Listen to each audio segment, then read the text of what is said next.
don't wanna fall in love. I just wanna have some fun, yeah. I don't wanna fall in love. নমস্কার আমার প্রিয় বন্ধুরা, আশা করছি তোমরা যে যেখান থেকে আমার এই ব্লগটি দেখছো সবাই খুব ভালো আছো, সুস্থ আছো। আর আমিও তোমাদের সকলের ভালোবাসাতে বেশ ভালো আছি। আমি সাথী, আমার ছোট্ট চ্যানেলে সকল বন্ধুদেরকে অনেক অনেক স্বাগত আর আমার বুক ভরা ভালোবাসা জানিয়ে আজকে নতুন আর একটি ব্লগ শুরু করলাম। তো বন্ধুরা, প্রত্যেক দিনের মতনই আজকের ব্লগটি তোমাদের খুব ভালো লাগবে, তোমরা স্কিপ না করে দেখতে থাকো। আর যে সকল নতুন বন্ধুরা এখনো পর্যন্ত আমার চ্যানেলটি সাবস্ক্রাইব করোনি, তোমরা আমার চ্যানেলটি সাবস্ক্রাইব করে নিয়ে আমার পাশে থেকো। সকালে ঘুম থেকে উঠে বাড়ির অধিকাংশ কাজ কমপ্লিট করে ফেলেছি।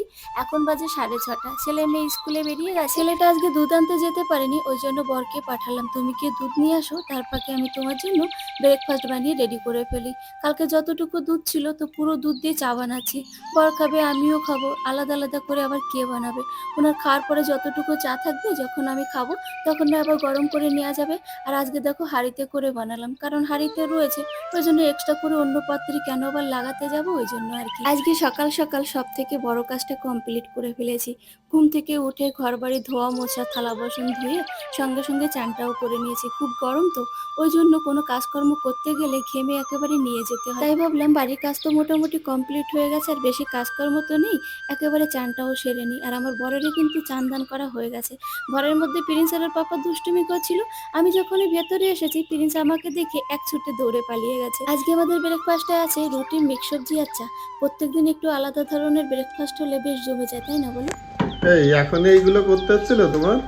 তো কি করবো, দেখো কালকে রাতে পোকা এসেছিল না, হুম। সেই পোকার পাখনাগুলো পুরো টেবিলে ভর্তি কি দিয়েছে। বাবা, কি নোংরা অবস্থা হয়ে গেছে টেবিলের।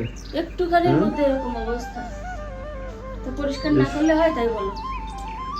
এই পোকাগুলো এই বৃষ্টি সিজনেই হয়, বুঝলে, বেশি। হ্যাঁ, পোকা তো নেই, শুধু ওই পাখনাগুলো পড়ে রয়েছে। পোকাগুলো মনে হয় মরে গেছে না? কি জানি কি হয়, আমার ওই মাঝে মধ্যে অফিসেও আসে, বুঝলে, রাত্রির বেলা। এবার সেই সকালবেলা যে দেখি শাড়ি মানে সব পাখনাই আছে, পোকাগুলো নেই। আর এতগুলো জিনিসপত্র এখন টেনে হিসেবে নামিয়ে আমাকে পরিষ্কার করতে হবে। আমার লক্ষ্মীর ঘরটা কবে ভরবে, তাই বলো? তুমি টাকা রাখো হিসাবে। 1 মাস মতন হয়ে গেল, এর ভেতর টাকা ঢুকানো হয় না। এর মধ্যে বড় বড় সাইজের টাকা, সেই জন্যই তো ঢুকানো হচ্ছে না। তোমার ছোট গুলো হলে হবে না, তো বড় নোট চাই, তার জন্য তো হচ্ছে না। হবে না তো, ছোট ছোট ঢুকালে তো এই 1 সপ্তাহের মধ্যে ভরে যাবে এটা। কদিন একটু দিন টিন খারাপ যাচ্ছে, বুঝছো, দিনকাল, তার জন্য দোকান দিতে পারছি না। দেবো ওখানে একদিন যদি না পারো, একদিন পর একদিন দেবো, তাতেও তো হয়, তাও তো দাও না তুমি। লোকের বউদের দেখেছি বরের পকেটের থেকে টাকা চুরি করে, তুমি তো সেই কোনোদিনও দেখলাম না টাকা চুরি তাহলে করতে। এবারতে করি, ওসব আমার ভালো লাগে না। আমি চেয়ে যখন পেয়ে যাই, তাহলে চুরি করার কি দরকার? চুরি করা না করা সেই একই কথা। তোমারই টাকা, তুমি এখান থেকে নিয়ে ওখানে রাখবো, ওখান থেকে নিয়ে ওখানে রাখবো, এখানে চুরি করে কি হবে? হ্যাঁ, ওই জন্য তো করি না, আমি হচ্ছে বুদ্ধিমান। বুদ্ধিমতী। সে যাই হোক, বুদ্ধিমতী। বড় আমাকে বলছে অফিসে একা বসে বসে ভালো লাগে না, শুধু তোমার কথা মনে পড়ে। তোমার তো বাড়ির কাজকর্ম কমপ্লিট হয়ে গেছে, চলো না আমার সঙ্গে আজকে অফিসে যাবে। তো আমিও দেখলাম বর যখন এত করে বলছে, আমার তো বাড়ির কাজকর্ম নেই, আর আমারও বাড়ি বসে বসে একদম বোর লাগে। ছেলে মেয়ে স্কুলে থাকে, প্রিন্স পুরো দিন ঘুমোয়, জানো, একা একা বসে কি করব। তাই ভাবলাম তাড়াতাড়ি করে ব্রেকফাস্টটা সেরে নিই। ওয়াশিং মেশিনে কিছু জামা কাপড় কাচতে দিয়েছি। বর বলছে তুমি ব্রেকফাস্ট করতে থাকো, ততক্ষণ ওগুলো ধুয়ে আমি রোদে মেলে দিচ্ছি। তো ওনাকে আমি মানা করলাম যে ওরকম থাক মেশিনের মধ্যে, রাতের বেলাতে যখন অফিস থেকে বাড়িতে আসবো তখন তোমাকে চান করতে হবে, চান করার সময় একেবারে ধুয়ে মেলে দেবো, রোদের আর প্রয়োজন হবে না, যে গরম হাওয়াতেই শুকিয়ে যাবে। ছেলে মেয়ের স্কুল তো 2টোর সময় ছুটি হয়, তো বরকে বলেছি তুমি স্কুলে ফোন করে দাও যে ওরা যেন বাসে না ওঠে। দেখা গেল বাসে করে বাড়িতে চলে এলো আর আমাকে পেলো না। তো আমাদের অফিস থেকে ওদের স্কুল বেশি দূরে নয়, 2 মিনিট মতো লাগে যেতে। ওদের যখন স্কুল ছুটি হওয়ার টাইম হবে তখন আর পাপা এক ছুটি ওদেরকে নিয়ে আসবে। তো দেখো বর গ্যারেজ থেকে গাড়িটা বের করে নিল, আর আমাদের গ্যারেজের অবস্থা দেখেছো, পুরো ঘাসে ভর্তি হয়ে গেছে। বৃষ্টির সিজন তো, ওই জন্য এত ঘাস জন্মেছে। তো এখন দুজন মিলে বেরিয়ে পড়েছি।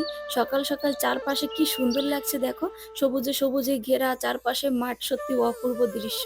আর দেখো সূর্যি মামা উঠেছে একদম আমাদের সামনেতে, কত সুন্দর লাগছে। দেখো কতগুলো ভেড়া, আমি জীবনে কোনোদিন একসঙ্গে এত ভেড়া দেখিনি, কমসে কম 200 তো হবেই। আর এদেরকে দেখতে কত সুন্দর, এরকম মনে হচ্ছে উল দিয়ে ওদের পুরো শরীর ঢেকে রেখে দিয়েছে।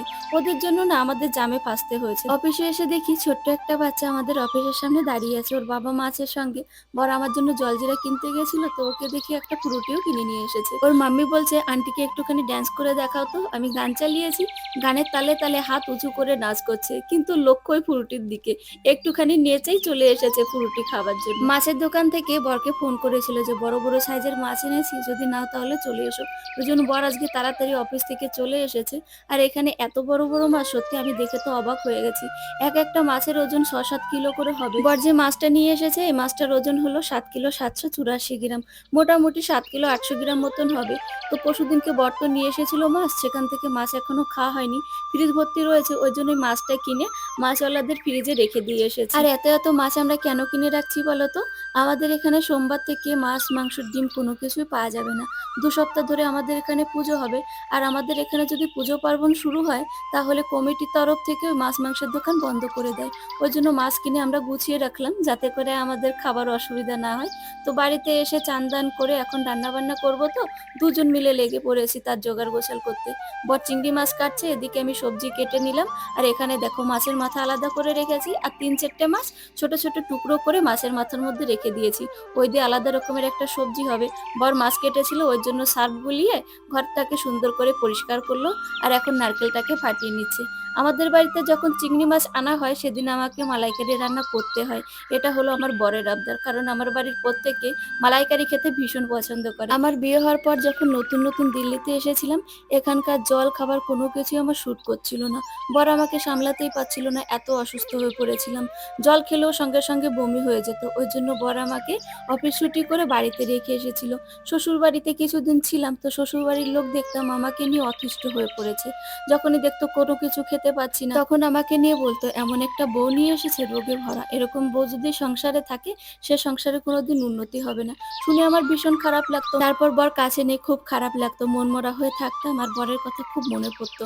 দেখবে শরীর খারাপ থাকলে আপনজনের কথাই বেশি মনে পড়ে। তো একজন আমাকে বলছে যে এরকম একটা বউ বাড়ির লোকজন কাউকেই চেনে না, শুধু বরকেই চেনে। বর নেই বলে সারাক্ষণ ওরকম মনমরা হয়ে বসে থাকে। আমরা কি বাড়িতে কেউ নেই? কিন্তু তারা কখনোই আমার কাছে এসে শুনতো না যে তোমার কি হয়েছে, তোমার কোথায় অসুবিধা, তোমার কোন জিনিসটা চাই। আপদ বিপদে যে আমার পাশে থাকবে সেই তো আমার প্রকৃত বন্ধু, তাই না বলো? আমি চেয়েছিলাম শ্বশুরবাড়ির সবাইকে নিয়ে সংসার করতে, কিন্তু তারাই চায়নি যে আমাকে নিয়ে তারা সংসার করবে বা তাদের কাছে আমাকে রাখবে। প্রতিটা পদে পদেই আমাকে বুঝিয়ে দিয়েছে যে আমি তাদের বাড়ির যোগ্য বউ নই। আসলে কোন দিক থেকে যে আমার কম আছে সেটাই আজ পর্যন্ত বুঝতে পারলাম না। যাই হোক, সেটা হয়তো আমার ভাগ্যের কারণ। আমার ভাগ্য খারাপ, ওই জন্য শ্বশুর বাড়ির সুখ আমার হলোই না। তো এখানে দেখো রান্না বান্না আর একটুখানি বাকি আছে। চিংড়ি মাছের মালাইকারি রান্না করছি। আর এখানে বর দেখো ফ্রিজ থেকে একটা আইসক্রিম বের করে নিয়ে এসেছে। অফিস থেকে আসার সময় নিয়ে এসেছিলাম, ছেলে মেয়ে বর খেয়েছে। এখন আমাকে বর আমার আইসক্রিমটা বের করে নিজে হাতে খাইয়ে দিচ্ছে। আর আইসক্রিমটা খেতে অপূর্ব টেস্ট। এর মধ্যে কাজু বাদাম, তারপরে পেস্তা, অনেক কিছু আছে, খুব সুন্দর খেতে। ভেবেছিলাম তোমাদের সঙ্গে চিংড়ি মাছের মালাইকারি রেসিপিটি শেয়ার করব, কিন্তু করতে পারলাম না। তো তোমরা যদি এই রেসিপিটি দেখতে চাও, তাহলে আমার চ্যানেলে গিয়ে শর্ট ভিডিওতে দেখে নিয়ে, অলরেডি আমি আপলোড করে দিয়েছি। আর এখানে বরকে একটুখানি ওষুধ খাইয়ে দিচ্ছিলাম। আমি ওনার থেকে এতটাই ছোট, জল খেতে গেলে ওনাকে নিচু হয়ে খেতে হয়, তাই আমি একটুখানি মেপে দেখছিলাম, দেখো তুমি আমার থেকে কত উঁচু। বলছে যাই হোক, তুমি যেরকমই হও আমার কাছে তুমি সেরা। তো এরকম কথা শুনলে সত্যি ভীষণ ভালো লাগে। আর বরের মুখে প্রশংসা শুনতে কার না ভালো লাগে বলো তো? আমার মালাইকারি রান্না কমপ্লিট হয়ে গেছে, দেখো কত সুন্দর কালার এসেছে। সব রান্না বান্না আপাতত কমপ্লিট। তো কিছু বাসন ছিল, বাসনগুলো বর ধুয়ে দিল। আর এখানে দেখো আমি কড়াইটা ধরতে গেছি, আর হ্যান্ডেল এত গরম হয়ে গেছে, প্রথমে আমি বুঝতে পারিনি, ধরা মাত্র আমার হাত পুড়েই গেছে। তারপর চিমটি দিয়ে আর কি আরামসে নামিয়ে নিলাম।